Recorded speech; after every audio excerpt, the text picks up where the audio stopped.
great power comes great responsibility. Tonnerre de Brest. I'm not locked in here with you. You're locked in here with me. In brightest day, In blackest night. Why so serious?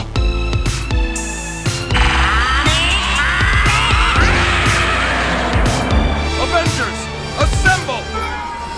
Bonjour à toutes et tous, vous êtes dans l'émission 83 de la bande des comics. Cette saison, j'allais dire, mais je suis fatigué. Ce samedi, et aujourd'hui même. Voilà, ce samedi 4 avril, de 11h à midi, 1 heure avec nous. Nous avons gardé, kidnappé, je sais pas comment on peut dire, Léa qui était avec nous lors de la précédente émission et qui vient de la librairie Papier Collé à Draguignan. Tout à fait. Je suis volontaire. Tu es volontaire, tu as re-signé pour revenir en deuxième semaine. Donc, voilà. C'est bien, non? Ouais, écoute, C'est cool.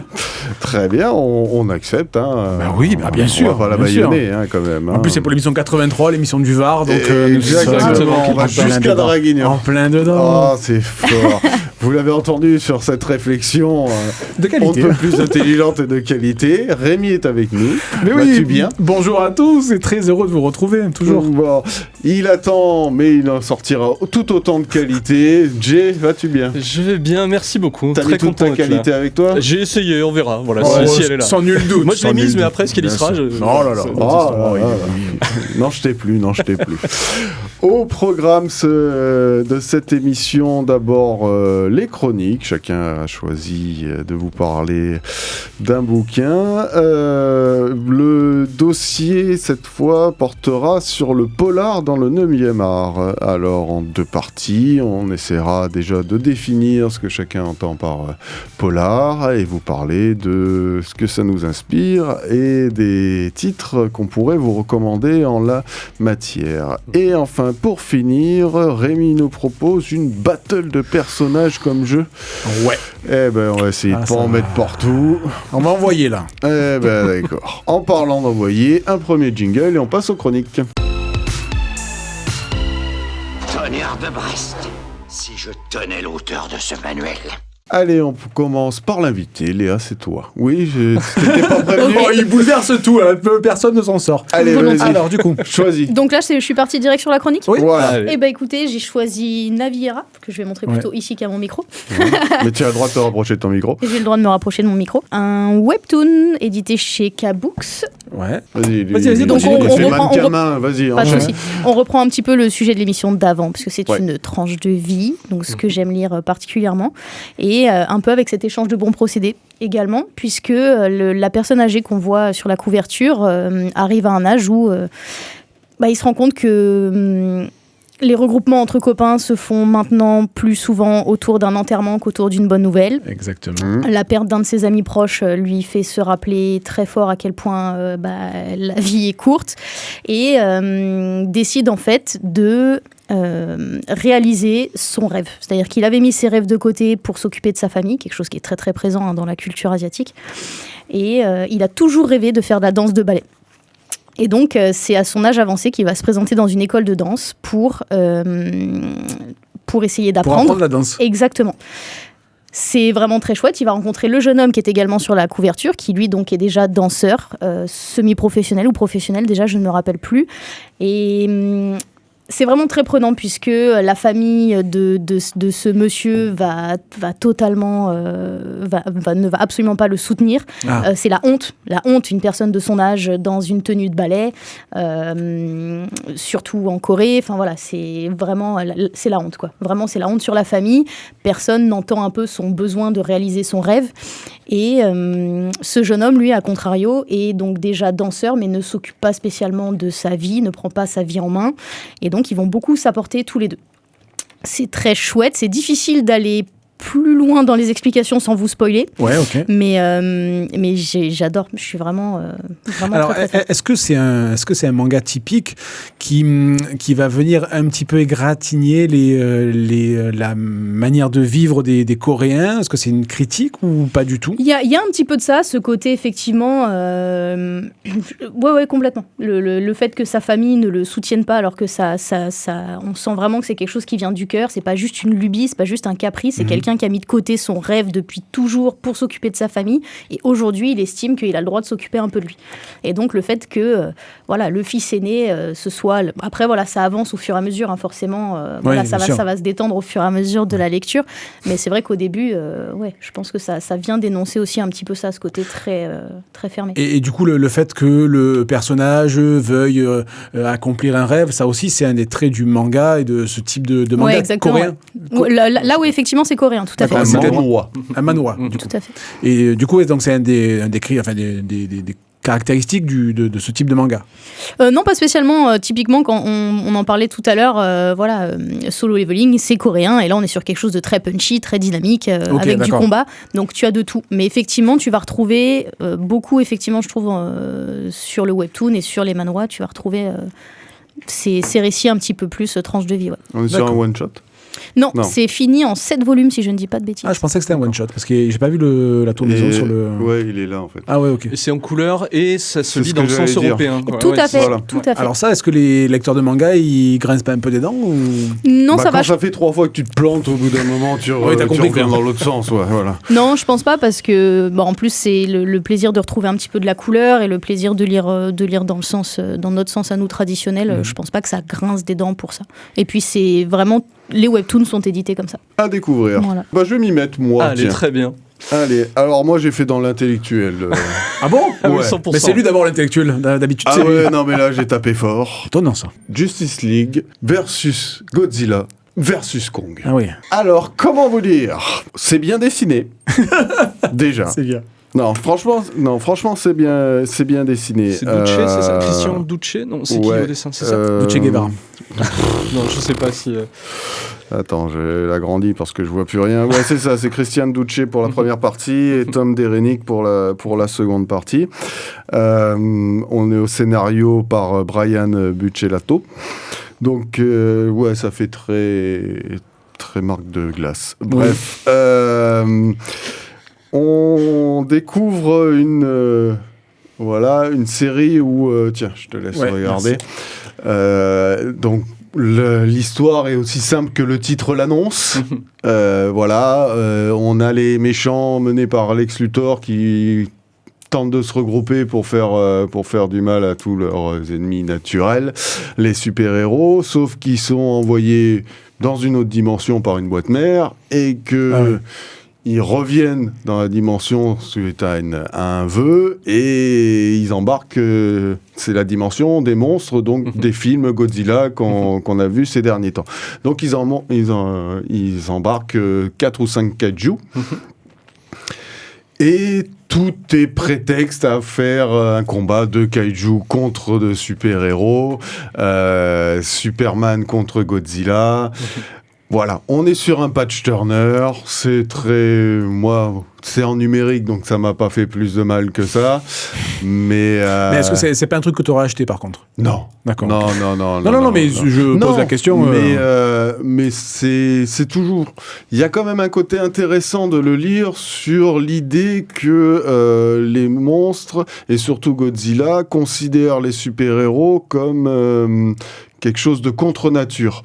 Vous savez que dans les films, il se bat contre tout ce qui menace la nature. Et... Un propos écolo un peu. Voilà. Et là, c'est tous les super-héros qui sont ça. Donc les kaiju se jettent... Ouais, non, ils sont... Là, c'est plutôt sympa ça. Ouais, c'est quand même très beau. Hein. Ouais, non, c'est très bien dessiné. Donc c'est un truc fun, c'est un patch-turner, c'est une occasion... Si vous avez l'occasion de le lire, lisez-le. C'était pour dans la vibe du film. Mais c'est sympa. Voilà. Franchement, je m'attendais vraiment à pire. Ouais, d'accord, ouais. Oui, donc c'est pas forcément une déception en soi. Non, mais c'est parce agréable. que t'en attendais pas grand-chose, quoi. Non, voilà. C'est agréable à voir. Jay, Ok. à toi d'enchaîner. Allez, moi je vais vous parler de The Ghost Fleet, qui est édité chez Urban Comics et qui est un comics en fait qui est sorti en 2019 aux États-Unis. C'est en 8 chapitres. C'était paru chez Dark Horse, donc la maison notamment qui est derrière Mike Mignola et son Hellboy. Voilà, et tout un tas d'autres comics de licence notamment. Ça fait 218 pages, 22,50 €. Au scénario, on retrouve Donny Cates, donc, qui a notamment écrit sur Thanos gagne, Venom, son run sur Venom qui est assez connu. Et au dessin, c'est Daniel Warren Johnson. Donc voilà, vous retrouvez un petit peu mes marottes de d'habitude. J'essaie d'explorer tout ce qu'a fait Darren Warren Johnson, Do a Powerbomb, Murder Falcon, etc. Et là, en fait, c'est une œuvre de jeunesse qui a été publiée donc un petit peu plus tard. Effectivement, ça a mis quand même 5 ans avant d'arriver en France. Et donc, c'est assez intéressant de voir une œuvre de jeunesse de Donny Cates, donc une de ses premières œuvres, et surtout Daniel Warren Johnson au dessin uniquement. Il n'est pas au scénario cette fois-ci.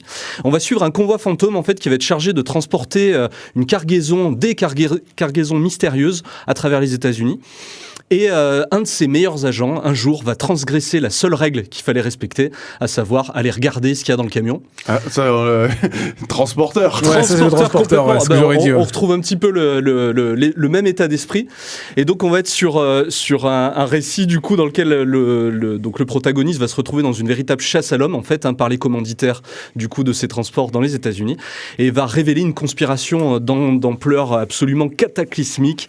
Et donc, ça va être une œuvre qu'on va lire avec un immense plaisir parce que pour le coup c'est vraiment de l'action, c'est un actionneur pur, il y a un petit côté thriller et vers la fin il y a un aspect vraiment fantastique dans la chose, donc c'est assez surprenant. Et pour le coup, on a une narration qui est très très nerveuse avec des dessins comme vous pouvez le voir sur certaines planches.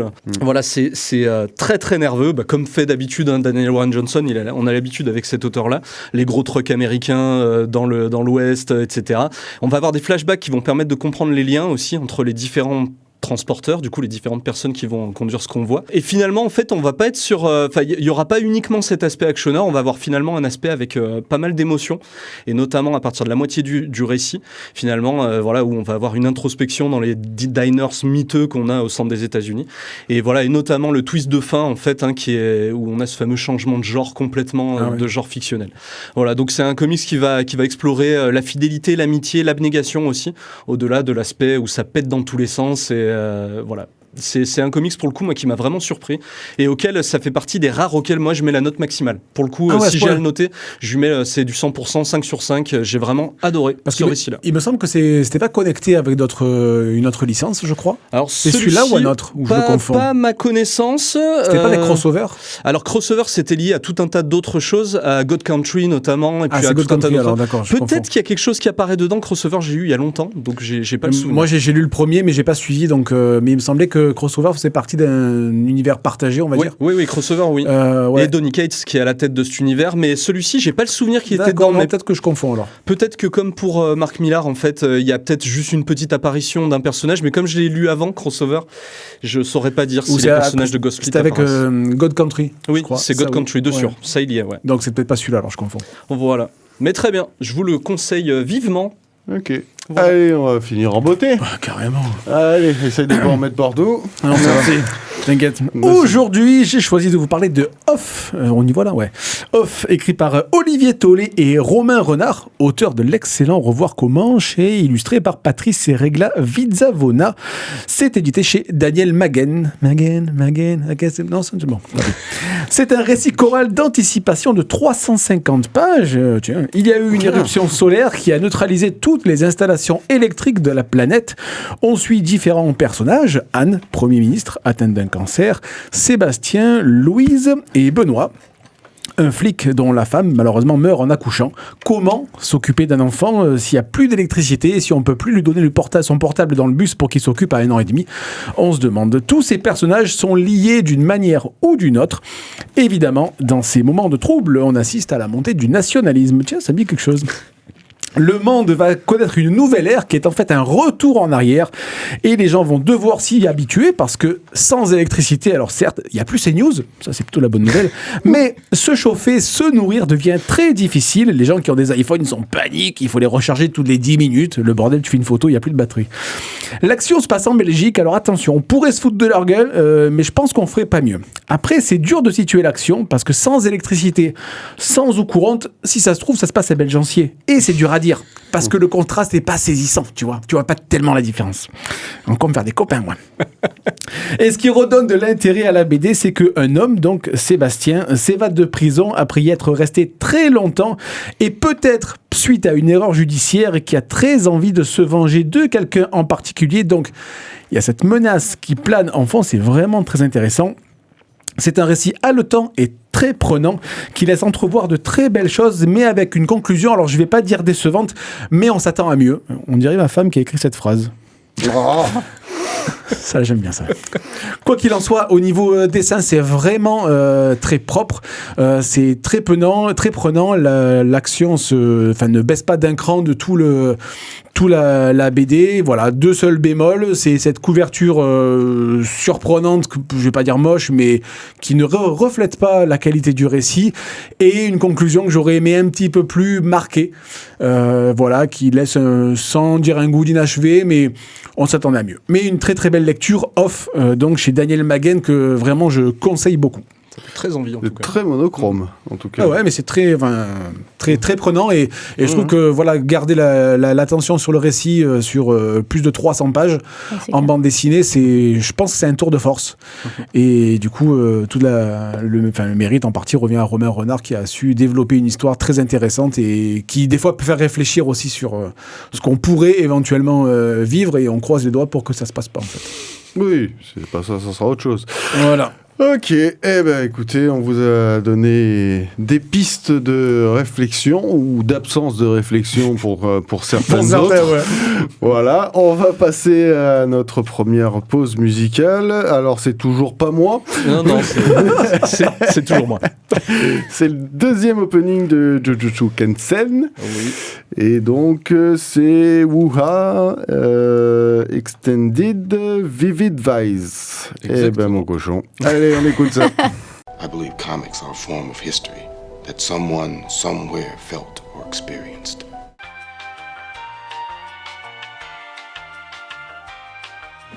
Bon, allez, parti. Il n'y avait pas 1 minute 30. Il n'y avait pas 1 minute 30, je me suis fait eu. Bon, on va faire genre. Oui, voilà. Allez. Voilà.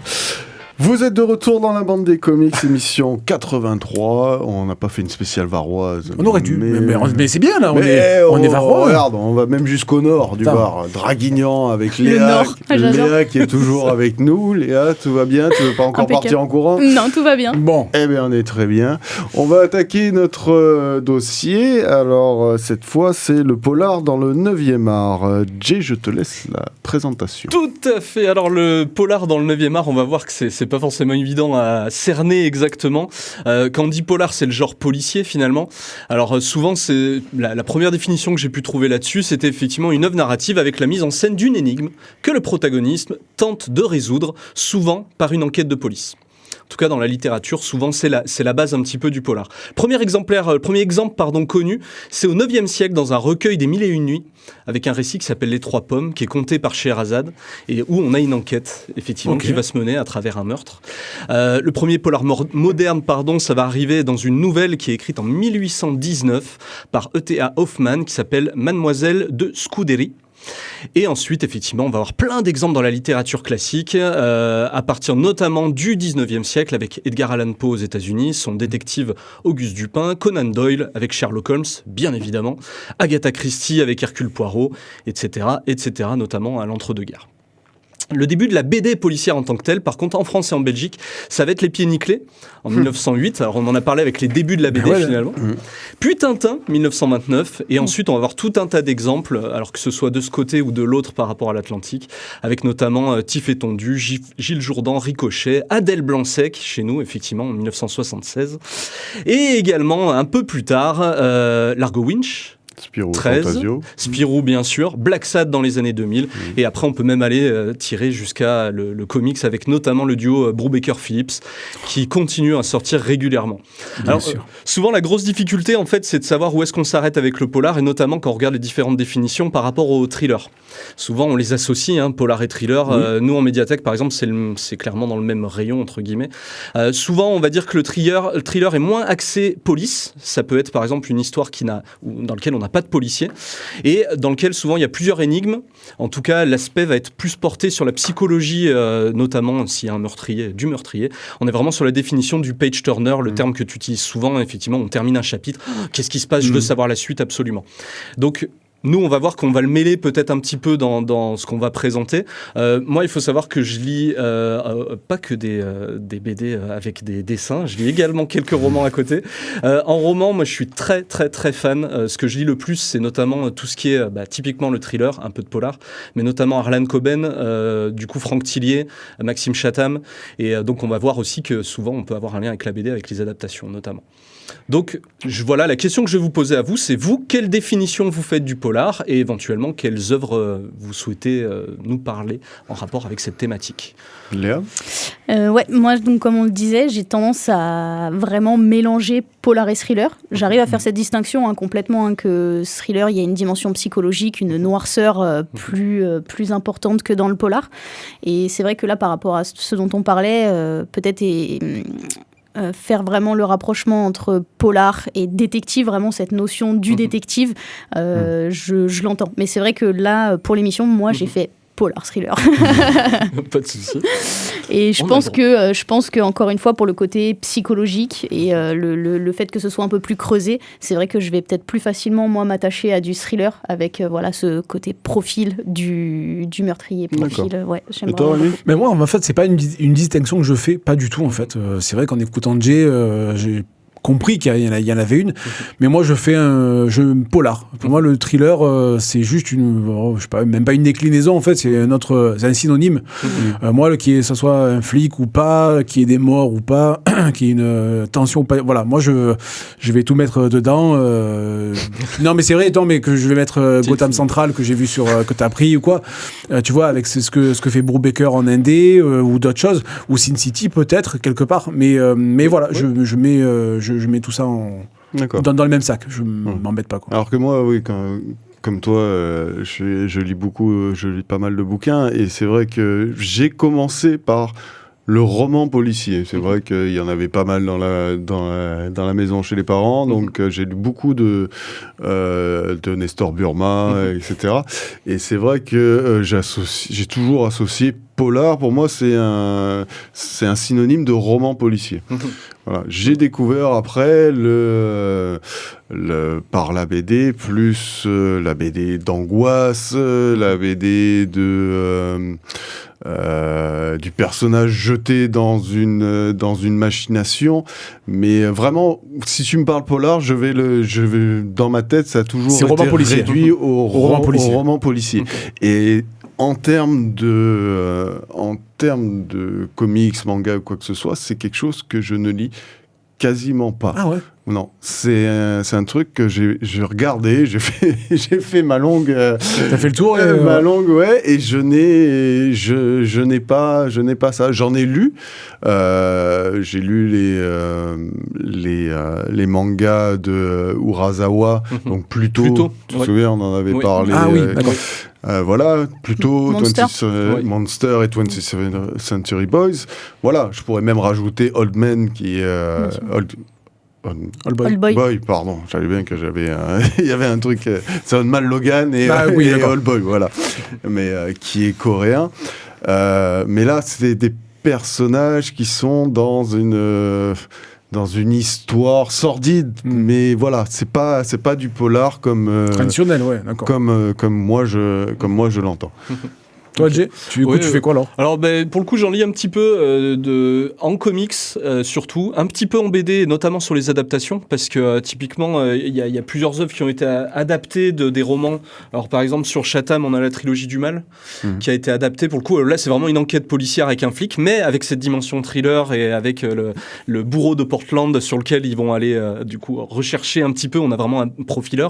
Ok, un profiler. Donc, clairement, ce genre de BD, j'en ai quelques-unes. bouquin, c'est pas ce que je préfère, sincèrement, même si c'est bien fichu dans l'ensemble. Pour le coup, voilà, les dessins sont sympas, on suit l'intrigue en général, on retrouve un peu les éléments qu'on va avoir à l'intérieur du roman.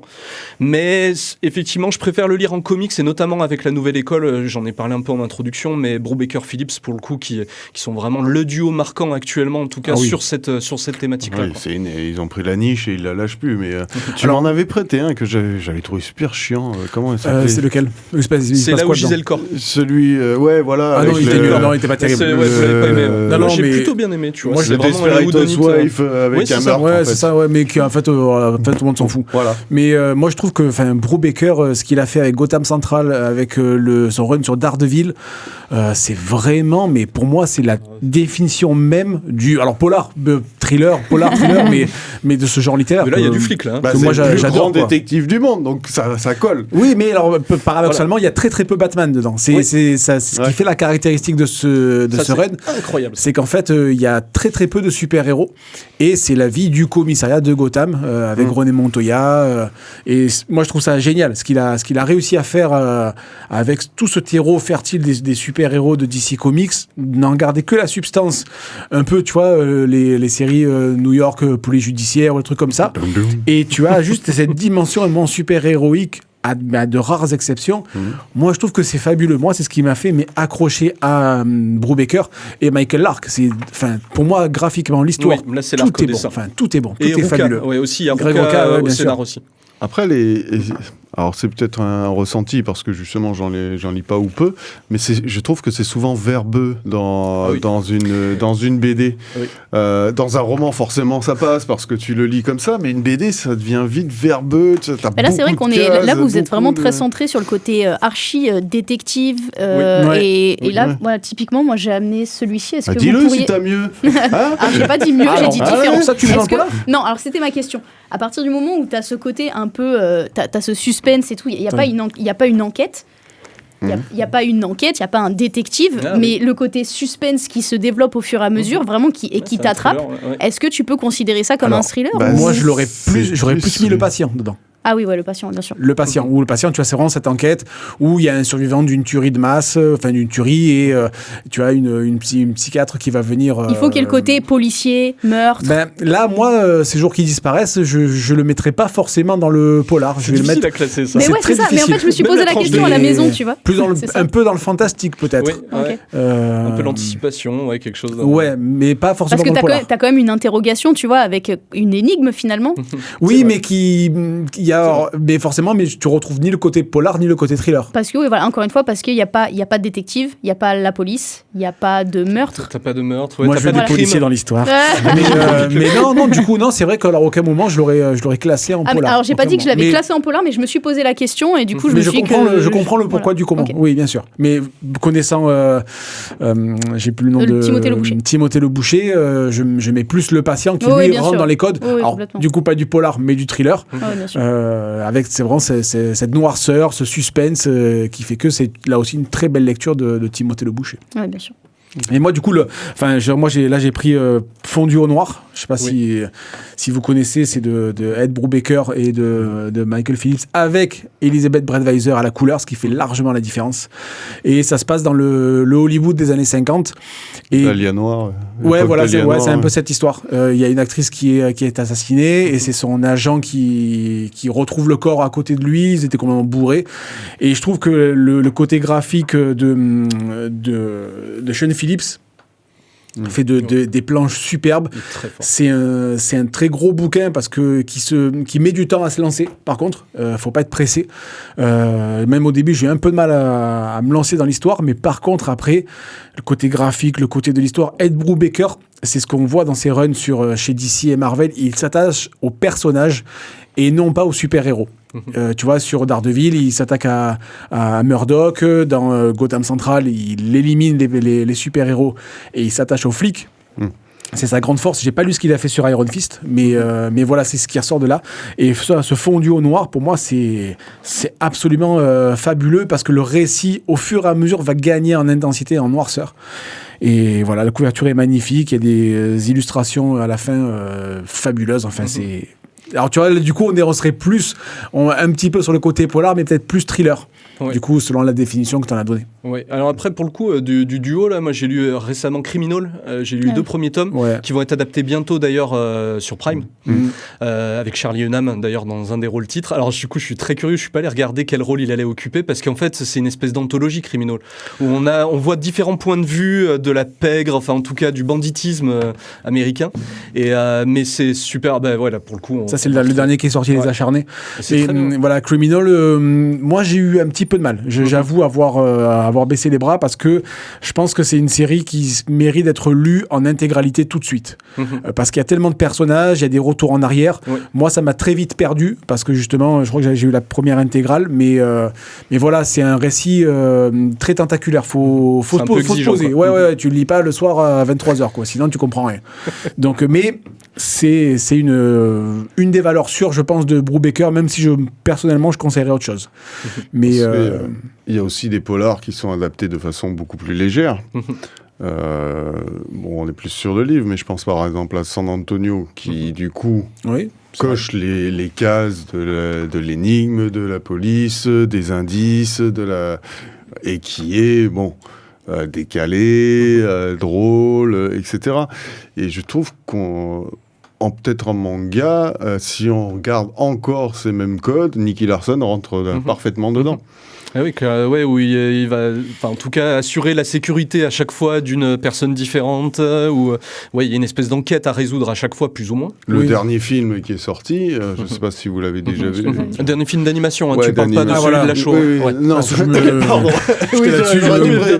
Non, mais c'est tellement incohérent pour moi de penser au film de la show que du coup, et qui est très très bon et qui là est une vraie enquête. Ah, je regarderai. Une vraie enquête criminelle. Et là, j'ai l'impression que peut-être que sur Nicky Larson, en fait, sur les animés, la série, si tu veux, t'as peut-être plus quand même des fois le côté comique qui prend le pas, alors que peut-être sur l'animé, aussi, tu as peut-être plus, justement à l'inverse, ça se rééquilibre dans l'autre sens, où c'est le côté enquête qui prend plus le sens, et l'humour vient un petit peu détendre l'atmosphère. Oui, tout à fait. Et puis, on a 30 ans de... Oui, ça, parce que moi, du coup, en animé, moi, je pense à Détective Conan, quoi, du coup. Mais qui est léger aussi, non, je crois. Ouais, c'est différent, mais bon, c'est vrai que chaque épisode, c'est des enquêtes pour meurtre. Enfin, voilà, donc t'as ce côté, le personnage principal a été transformé en enfant, donc ça rend le contexte effectivement peut-être plus doux, le fait que le personnage principal, du coup, ait une image d'enfant. Mais par contre, à chaque fois, c'est des enquêtes pour meurtre, avec la recherche du mobile, du coupable, etc., les indices, et puis tous les petits gadgets à la James Bond, le truc un peu sympa. D'accord, ok. Sherlock a été repris plusieurs fois aussi. Complètement. En manga aussi, en BD. Aussi. On a eu j'adorais Détective Conan, mais moi j'adorais les Sherlock de Miyazaki. Qui ont marqué mon enfance et qui amènent aussi à cette recherche. Même les enfants cherchent et réfléchissent à comment pouvoir aborder. Et c'est rigolo de voir parce que le méchant, il a une tête, Moriarty. Voilà, et pas patibulaire, mais presque, comme dirait. Il ressemble un peu à patibulaire de Disney d'ailleurs. Il y a un peu de ça, je trouve aussi. Moriarty, du coup, ils en ont fait un manga et ils en ont fait aussi une bande dessinée d'ailleurs. Oui, la BD, qui était sortie pour les 48 heures BD d'ailleurs. Ils avaient mis le tome 1 à l'époque en Moriarty, celui avec les points entre toutes les lettres. Mais c'est la BD. Je devais pas être libre. C'était comme ça. Très bien, on va se faire une première pause dans ce dossier. Oui. Donc une seconde pause musicale. Alors c'est Post Malone cette fois. Putain, je vois plus rien. Sway Lee Sunflower, ça vient de Spider-Man Into the Spider-Verse. Exactement. I believe comics are a form of history that someone, somewhere felt or experienced. Bah oui, vu qu'il n'y a plus de musique. On est arrivé à 5 minutes de la fin. Oh là là là là. Elle était courte, 2 minutes 30. Ouais, c'était courte. Vous êtes de retour dans la bande des comics, émission 83. En ce samedi matin, on est sur le polar dans le 9e art. Alors, on s'est rendu compte que les définitions étaient plus ou moins élargies.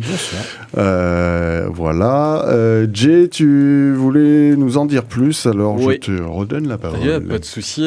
Du coup, on a déjà évoqué pas mal de sous-genres du polar. Souvent, quand on parle de polar, le premier qui vient à l'esprit, c'est type Agatha Christie avec le whodunit. Qui c'est qui a fait ça? Le polar noir qui est inspiré d'Humphrey Bogart, du coup avec l'archétype du flic. Également le hard-boiled qui est vraiment l'apanage des Britanniques notamment, avec un côté pour le coup très sombre et très orienté sur la criminalité et le banditisme. Le cozy mystery qui fait son entrée fracassante dans les romans notamment.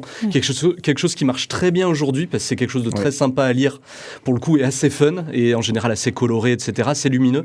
Le procédural qui est un style que j'aime beaucoup et notamment dans Daredevil, il y a tout un aspect où voilà, on va avoir l'avocat et donc suivre qu'est-ce qui se passe ensuite une fois que le criminel est appréhendé voilà, et tenter de tirer le vrai du faux. Donc voilà, tous ces différents sous-genres finalement vont être représentés à différents niveaux en fait dans la BD notamment et vont apporter chacun un petit peu à leur façon différentes choses. Alors moi ma question, je voulais vous interpeller du coup un petit peu là-dessus, c'est à quoi ça sert? Ben oui, c'est vous interpeller bien évidemment.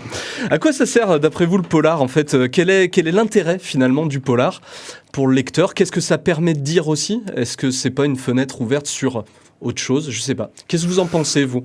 Alors, absolument, moi, rien du tout. C'est du divertissement. Non, mais pour moi, c'est de l'enquête pure et dure. Ouais, à aucun moment, j'y vois une critique de quelque chose. Je suis désolé, je suis peut-être premier degré, mais là, moi, c'est juste un divertissement où je vais me demander qui a tué, tu vois, ou qui a commis le délit, on va dire. Mais voilà, non. Je vois pas plus loin que ça.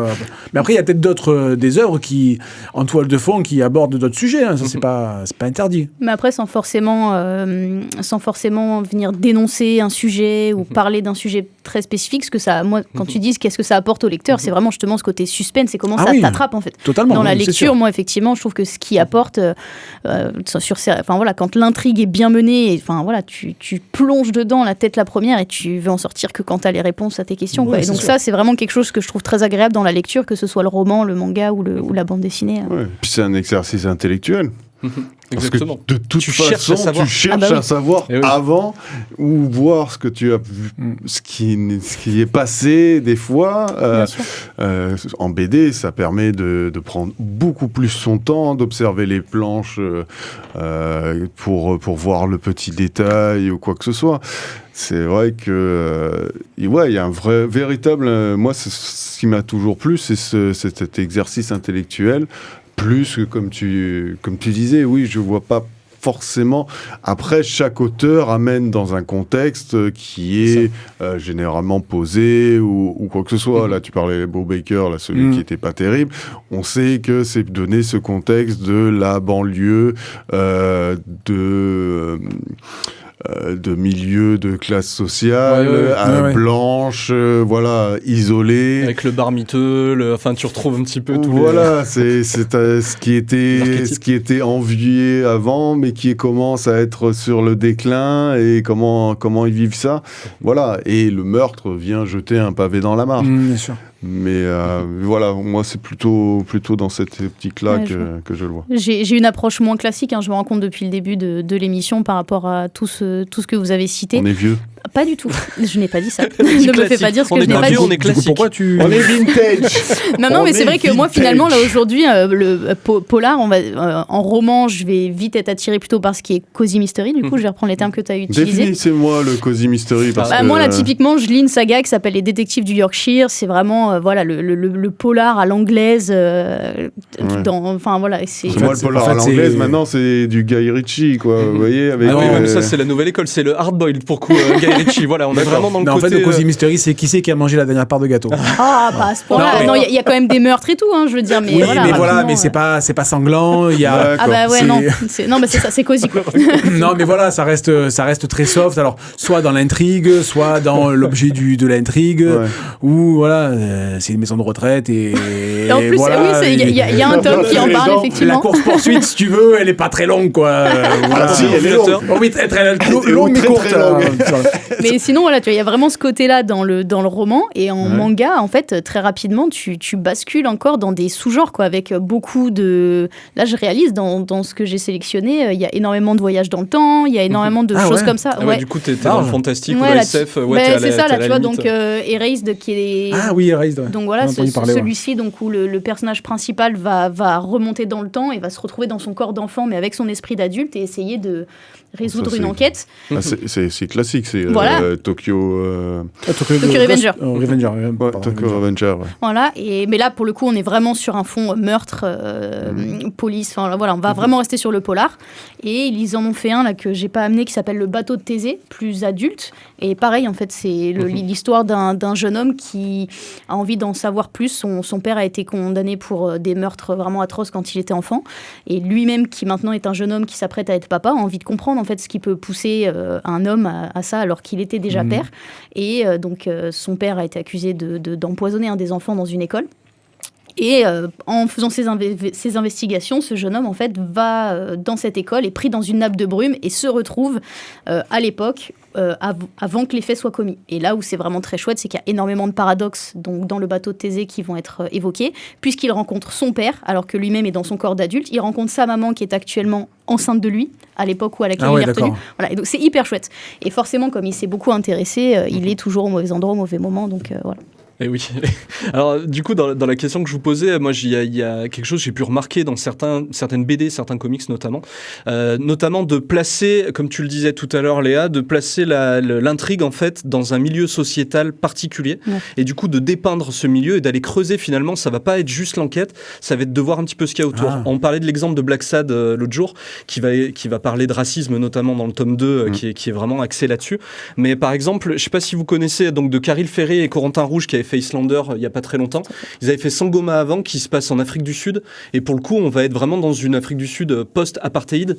Et on va vraiment explorer. Donc l'enquête, en fait, sur le meurtre, elle va vraiment se passer dans un milieu particulier. Et ça va nous permettre de voir cet endroit-là, que finalement, c'est un bouquin sur lequel je ne serais pas allé si on m'avait dit directement, c'est une critique sociétale, etc. Le fait qu'il y ait une enquête, en fait, me permet de me plonger dans cet univers-là, de le découvrir.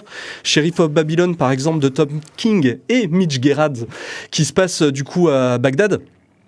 Et qui va également creuser un petit peu tout cet univers-là, enfin pour le coup avec Saddam Hussein, le règne de Saddam Hussein qui est terminé, et mener une enquête directement donc dans cet Irak qui est complètement fracturé.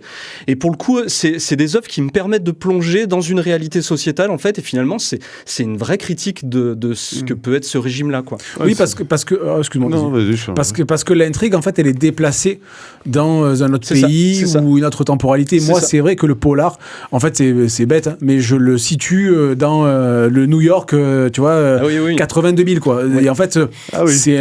t'allais dire entre les années 20 et les années 50. Non, mais oui, peut-être plus large, tu vois, mais c'est 50 à nos jours. Mais c'est vrai que pour moi, le polar, c'est pas que je ne l'envisage pas ailleurs. Bien sûr, il y a plein d'exemples. Mais c'est vrai que après, c'est ce que je vois aussi avec Brubaker, c'est tiré de mes lectures, où ça va être plus dans ce milieu américain, voilà, de la ville par rapport à Gotham Central, tu vois, la ville très sale, c'est tout le temps de nuit, il pleut tout le temps, les mecs sont en Bretagne, quoi. mais du coup, voilà, c'est vrai que tu vois, instinctivement, tu vois, sans m'en rendre compte, je vais le situer dans ce milieu-là. C'est pour ça que j'ai du mal à l'imaginer ailleurs, mais il peut largement être parce adapté en manga, etc. J'ai pas de titre qui me vient comme ça, mais il me semble qu'on a vu pas mal de en science-fiction ou du moins dans un contexte futuriste, on a quand même pas mal d'enquêtes, trucs comme ça. J'ai pas de titre là, je sais pas si vous en avez un. Moi, je pense à Sentient de Jeff Lemire, qui se passe dans un vaisseau où il y a tous les adultes sont morts et du coup c'est que les enfants adolescents qui restent en vie. Et du coup, on cherche à savoir le pourquoi du comment, mais ça se passe dans le futur. Enfin, si tu veux, c'est ou le classique, dont on a parlé les dernières fois, One Hand and Six Fingers, qui est vraiment à la Blade Runner, quoi. Enfin, qui est d'ailleurs Blade Runner qui est adapté aussi en comics. Oui. Et clairement, ils utilisent un fond science-fiction pour faire une enquête, et en fait, ça nous explique plein de choses sur le transhumanisme, sur, enfin voilà, en tout cas, ils prennent ce biais-là finalement pour nous parler de société, quoi. Et comme on le dit souvent, d'ailleurs dans la SF, souvent c'est très politique, en fait. Et ben finalement, moi je trouve que le polar peut être aussi très politique si selon l'auteur qui va l'utiliser, quoi. Ouais, parce que c'est souvent, ça se passe comme tu dis, c'est le contexte qu'on met autour. Il y a donc, est-ce que des fois c'est pas non plus une facilité? Peut-être, ouais. Voilà, parce que t'as ton meurtre, tu sais pas où tu le mets, mais tu prends ce qui te plaît et t'en fais une bouillasse autour et tu te retrouves avec Mr. Elaine avec un meurtre au bout. C'est vraiment. Ou si tu le mets dans l'espace dans un vaisseau, ou si tu le mets. Oui, mais après de le déplacer sur une autre région ou dans le temps permet justement d'y ajouter quelque chose en plus que tu n'aurais pas sur le polar traditionnel, tu vois, classique du mec, du flic bourré, torturé. Mais c'est fou parce que moi c'est pas ça le polar traditionnel. Moi je pense à Sherlock et donc aux rues londoniennes et tu vois c'est vraiment c'est rigolo quoi cette différence quoi. Oui voilà c'est je pense la façon dont tu es rentré dans ce domaine-là qui te conditionne sur ce qu'il en est. Ouais. Très bien. Bah écoutez, on a bien débattu. C'était presque tout le temps intelligent. Je regarderai le replay. Ouais, c'est toi qui fais le montage. Ouais, c'est ça. Presque, j'ai dit. On va maintenant passer à la battle personnage par Rémi. Qu'est-ce donc ? Ah bah je sais pas, Suspense. mais on va commencer d'abord par un jingle et il va nous en dire plus. Une énigme pour Batman. La résoudras-tu ? Alors, dans ce quiz battle, eh bien, enfin, je vais donner une caractéristique de personnage et vous allez devoir m'en citer un à chaque fois, d'accord ? Et celui qui répond en dernier a le point. On fait un exemple. Par exemple, citez-moi un personnage de DC Comics et à chacun votre tour, vous en dites un. C'est plutôt simple, d'accord ? Ça risque d'être plutôt long, surtout. J'ai peur que ce soit plutôt court, en fait. On commence. Citez-moi un personnage de comics. Alors, ça sera principalement sur le comics, d'accord ? Non, mais ils sont connus. Mais c'est toi qui commence. Ah non, en plus. Non. Ah oui, parce que j'ai mis ton nom en premier. On t'enlève des possibilités, donc. Quel personnage de comics, donc m'en citer un, qui possède une couleur dans son nom ? Tu vois, je suis déjà perdu. C'est incroyable. Mets-toi une couleur en tête en anglais. Green Lantern. Green Lantern. Green Arrow. Green Arrow, parfait. La Dynamo pourpre. La Dynamo, je l'avais même pas noté celui-là, je sais même pas d'où il sort. Je me plante complètement, il y a aussi un Red Arrow. Oui. Ouais, Red Arrow, allez. Black Hammer, du coup. Black Hammer, très bien. Mais là, si vous Black Panther. Ah, j'allais Black le dire. Panther. Mais cherchez bien sur Black, il y en a pas mal. Ah ouais, mais. Allez, une femme. Black Widow. Black Widow. Red Tornado. Red Tornado. Lui, tu sens qu'il est. Allez, sur Black, il y en a peut-être d'autres. Non, j'essaie de trouver une autre couleur quand même. Blue Beetle. Blue Beetle, très bien. Ouais. Moi, je pense que ça va s'arrêter là. Hein. Je cherche, mais. T'es sûr ? Ouais. Allez, c'est chaud. Cherche bien Hulk. Il y a le. Hulk. Non, vert, il y a le. C'est que des héros ou des personnages bouffons verts, ça marche ? Allez, le bouffon vert, très bien. Ça marche aussi. Alors, il y a Blue Devil chez DC aussi. Très bien. Donc il y a le Hulk gris. Le Hulk gris, allez. Moi je suis désolée, ça je connais pas. Ça va être très long. Ça va être très long. Finalement, ça va être très long. Léa, non, tu l'as plus ? Non, ouais. Allez, Jay. C'est dans le héros ou dans le titre, du coup, ça marche dans le titre du comics ? Ah non, dans le nom du personnage, je crois. Plutôt dans le nom du personnage. Plutôt dans le nom du personnage. Ouais. Bah, on va partir sur un Yellow Lantern, du coup. Ouais. Lui va tous les faire. Oui. Allez, regardez, pour valider ou pas. Y a pas un Yellow Jacket ? Le Yellow Jacket, ouais. Ouais, tout à fait. Ant-Man. Oui, exactement. Jay. Putain, c'est à moi en plus. Du coup, putain, je cherche. Radiant Black. Radiant Black, ok. Wow. RD. Non, là j'arrive au bout là. Allez, on avait Red Guardian, on avait Black Manta, on avait le White Tiger, on avait Booster Gold, on avait Black Beetle aussi, qui était un Black Panther, vous l'avez dit. Pas faire que des blacks, moi. Ah ouais. Allez, on continue. Deuxième question, donc c'est Jay qui a le point. Ouais. Quel personnage de comics n'a pas de super pouvoir ? Batman. Batman, très bien. Tony Stark. Tony Stark, très bien. Hawkeye. Hawkeye, parfait. Ah non. Bon, et Léa, je vais t'aider un petit peu. Alors, ensuite, s'il y a Batman, il y a Robin. Ok. Ah, je l'aide Tout un le monde peu, t'a les gars. entendu, tout le monde t'a entendu. Bon, mais Nightwing. Nightwing. Ah, mais tiens, quelle surprise! Quelle surprise! Putain, du coup, à l'écouter, j'ai perdu. Allez, dans la Bat Family, il y en a d'autres. Non, je vais pas faire. Non, moi, j'essaye de changer. Oh! Stark. Allez, m'en faut un. Non, je sais plus, non. Et du coup, Black Widow? Oui, Black Widow. Voilà, c'est celle-là que j'avais en tête. Electra, Green Arrow aussi, fonctionne, bien sûr. C'est celle-là que j'avais en tête. Oui. Merci. Hit Girl Vous êtes toutes les fonctionne. deux. Quel personnage de comics a un nom dérivé d'un animal? Ouais, c'est super. Bah, ok. Ouais. Ça marche. Animal Man, ça marche? Alors lui, non, trouve-moi un autre. Toi, tu m'en trouves un Black autre. Panther. Allez, Black Panther, très bien. RD. Oh, girl. Oh, Girl, c'est bien. Des animaux? Bah, Batman. Ouais, Batman, ça marche. Ouais, Black Cat. Ouais, très bien. RD, allez. Non. Ça va pas? Bah, c'est peut-être un peu de la triche, Léa. mais Catwoman? Catwoman, ça marche. Le Rhino. Le Ouais, Rhino, puis là, c'est ouais, bon, il va être dur. Ouais, non, là, après, je vais avoir du mal, là. Léa, Non, là, j'ai plus. la copine d'Ant-Man, c'est La guêpe. la guêpe. Bah, Ant-Man, du coup. Ouais. Là, mais. Ouais. Il grille 3 Jay. mecs. Le vautour. Le vautour, très bien. Ah, mais il oui. est fort. Léa. pour Non, je sais confirmer. pas, je réfléchissais. Tiger, Wolf, c'est quelque chose. Ouais, il y avait Oui, White Tiger. Ouais, White Ouais. Tiger qui était bien. Wolverine. Quel personnage de comics en continu ne porte pas de masque? Quel personnage de comics ne porte pas de masque? Putain, Très facile. Le père de, le père de C'est tous moi les qui super. commence Ah oui, c'est toi. Ah, pardon. À chaque fois, ça va être toi. Ah, à chaque fois, c'est moi qui commence. Et du coup, bah ouais, non, j'allais dire ça marche pas. Ah, bah, Superman? Eh oui, Superman. Bon, Supergirl. Ah, mais oui, non, il a Supergirl. juste les lunettes. Mais je sais pas pourquoi, dans mon esprit, il avait un masque, mais Brit. n'importe quoi. Brit. Brit. Ok, bon, je. Dans c'est Oui. partie invincible. Ok, d'accord. Bah, Thor. Léa. Thor, très bien. Alors Green Lantern pour le coup, mais John Stewart. Lui, il a l'air. Oh le. Vas-y. oh, Boulé. le- RD, allez, m'en faut un. Hulk.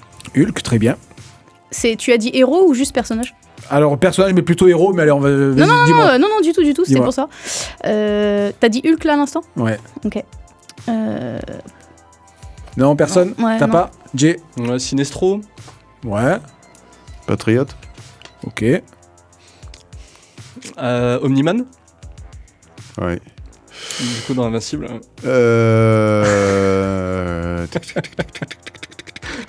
Ok. Ouais. Là, je pense que J'ai- j'ai. Bah, Fury, mais il a un œil bandé.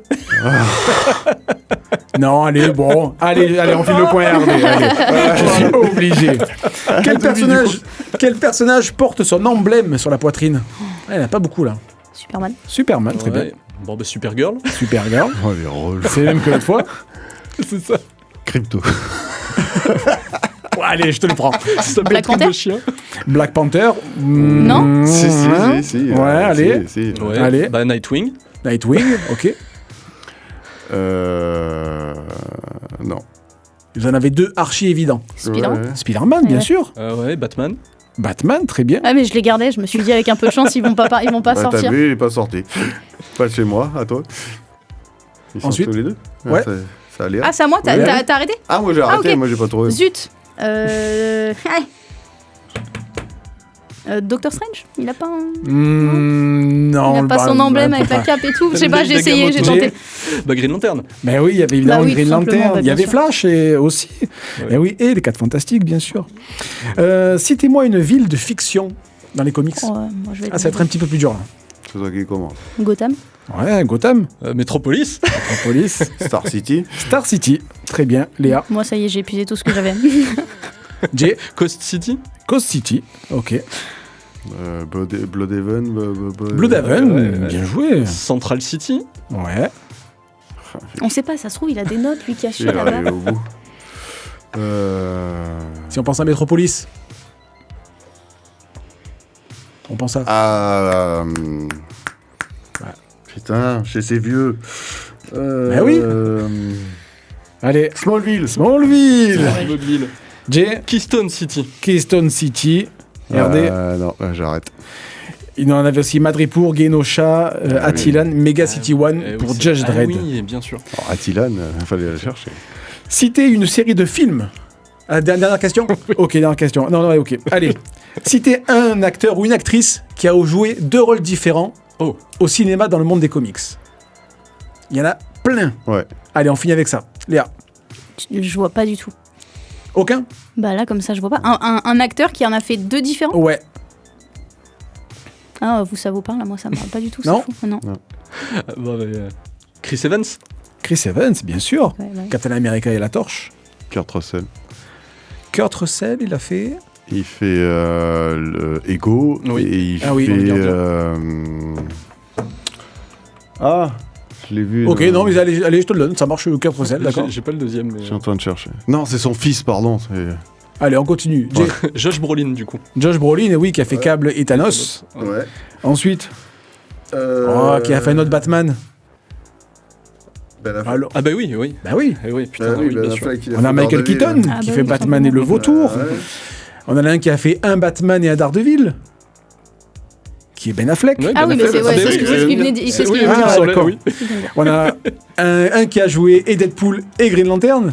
Et oui, c'est vrai, Ah, Qui est Ryan Reynolds. Ryan Reynolds, bien sûr. bien Ah oui, sûr. j'aurais pu Et il y avait Tom Hardy, il y en Chris avait Evans, c'est encore vrai que j'aurais pu penser ça, mais après. beaucoup. Il y avait J.K. Simmons aussi, il y a Ben Affleck, on l'a dit, Chris Evans, Tommy Lee Jones, Oscar Isaacs qui a fait Apocalypse et Moon Knight, Michael B. Jordan qui a fait La Torche et Black Panther, donc il y en avait plein. C'est Jay qui gagne alors Oh là là. large. très Ouais, largement, large, ça, c'est clair. très largement. Large. Comme quoi, Cette le fait battle. que vous les fassiez ensemble, là, ça aide. Le soir, on s'envoie un texto dans le soir. Oui, c'est ça. Dans le Non. réponse 3, c'est ça. C'est ça. Bon, ben, on se préparera mieux la prochaine fois qu'on le verra. Hein. Ça a été deux Ah, c'est un peu expériences, ces compliqué, tests, ouais. hein. Ah ouais, et puis là, que comics, ouais, c'est vrai que c'est ce que je Ça, maîtrise vraiment c'est le vrai. moins, quoi. Ça a été chaud. C'est dur. Merci à tous les trois. Merci, Merci à à nos vous chers tous. auditeurs Merci. qui peuvent nous retrouver sur le 100 FM, sur radio-active.net, sur les différents réseaux pour les podcasts et aussi YouTube pour nous voir avec nos beaux physiques de radio. Exactement. Passez une bonne fin de week-end et continuez à nous suivre et n'hésitez pas à nous envoyer vos commentaires et Bien autres. sûr, retour, bien on sûr. est preneurs. À bientôt. Allez, au revoir. ciao. Au revoir. Ciao, ciao.